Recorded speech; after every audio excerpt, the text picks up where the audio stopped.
গণমাধ্যমের তথ্যানুযায়ী প্রায় 1.44 বর্গমাইল এলাকা বিনিময়ের একটি প্রস্তাব নিয়ে আলোচনা চলছে।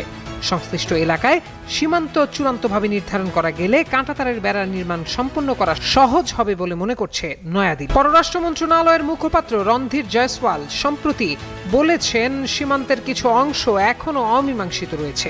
উভয় দেশ আলোচনার মাধ্যমে গ্রহণযোগ্য সমাধান খুঁজছে। ভারতের উত্তর পূর্বাঞ্চলের 4টি রাজ্য অরুণাচল প্রদেশ, নাগাল্যান্ড, মণিপুর ও মিজোরামের সঙ্গে মিয়ানমারের 1643 কিলোমিটার দীর্ঘ আন্তর্জাতিক সীমা রয়েছে। এর বড় অংশে কাঁটাতারের বেড়া নির্মাণের কাজ চলছে, কিন্তু মণিপুরের চান্দেল জেলার কয়েকটি এলাকায় সীমান্ত নির্ধারণ নিয়ে বিরোধ থাকায় সেই কাজ আটকে রয়েছে। বিশ্লেষকদের একাংশের মতে, উত্তর পূর্বাঞ্চলের নিরাপত্তা পরিস্থিতি, সীমান্ত দিয়ে মাদক ও অস্ত্র চালান এবং অবৈধ অনুপ্রবেশের ঘটনাই ভারতকে দ্রুত সীমান্ত সুরক্ষায় উদ্যোগী করেছে। স্থানীয় কয়েকটি সংগঠন বলছে, ভারতের কোনো ভূখণ্ড অন্য দেশের কাছে হস্তান্তর মেনে নেওয়া হবে না। তাদের দাবি, সীমান্ত নির্ধারণের নামে মণিপুরের স্বার্থ ক্ষুণ্ণ করা উচিত নয়। এছাড়া আরেকটি বাধা হলো, মিয়ানমারের সামরিক অভ্যুত্থানের পর দেশটির সীমান্তবর্তী অনেক এলাকা বিদ্রোহী গোষ্ঠীর নিয়ন্ত্রণে চলে গেছে। ফলে সীমান্ত নিয়ে দুই দেশের মধ্যে কোনো সমঝোতা হলেও তা বাস্তবায়নে বেগ পেতে হবে। ভারতীয় নিরাপত্তা বাহিনীর দাবি, সীমান্তের দুর্গম এলাকাগুলো দিয়ে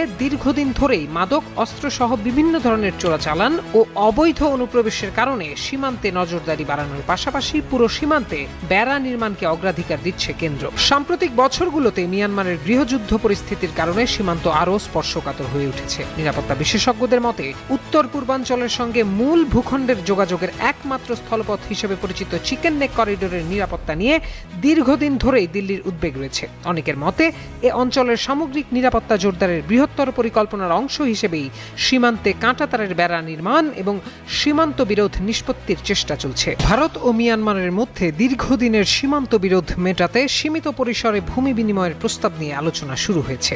ভারতের পররাষ্ট্র মন্ত্রণালয় জানিয়েছে, সীমান্তের কিছু অমীমাংসিত অংশ নিয়ে দুই দেশের মধ্যে আলোচনা চলছে। অভ্যন্তরীণ পর্যায়ে প্রস্তাবটি খতিয়ে দেখা হচ্ছে। শেষ পর্যন্ত তা অনুমোদন পেলে দুই দেশের মধ্যে নতুন সীমান্ত সমঝোতার পথ খুলতে পারে।